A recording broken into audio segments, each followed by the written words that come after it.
Nag-umpisa kaming magkakilala nung kasal ng kapatid ko. Nagkaintindihan kami, niligawan ko siya. Nanay ang niligawan ko muna eh. Bago siya. Sa kanya ng wave ng pagliligaw niya is effort kung effort. Punta siya ng bahay, kahit pagod siya ng trabaho.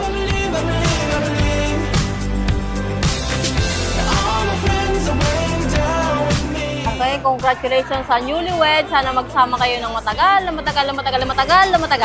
Hi, Jing and Alex. Congratulations from Ninang and Ninong. Gusto ko mga anim ang kanilang maging anak para masaya.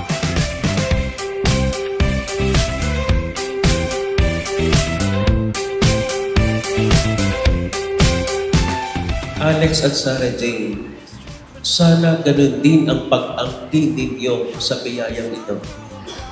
Mamahalin nyo, aalagaan nyo, papahalagahan nyo ang biyaya ng sakramento ng pag-iisang dibdib.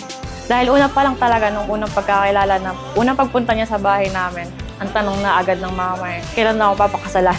So, ayun. Parang, yun na lang po, parang tadhana na rin na simula po talaga noon, hindi naman nagbago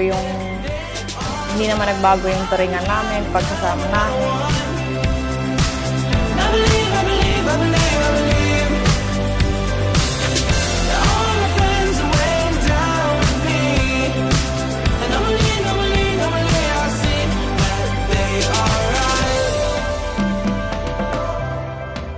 Tara, ikakasal na tayo. Ito na yung hinihintay natin.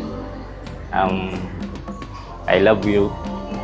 Like, alam mo naman yun na alam mo naman mga bagay-bagay, alam ko rin na ayaw mo na i-shout out natin sa lahat na ganito tayo. Basta tayo na lang nakakaalam nun. Ayun, yun na lang. Sa sarili na lang natin kasi yun talaga yung natin eh. Tema natin sa pagiging magkarelasyon. See you later, Lek. I love you.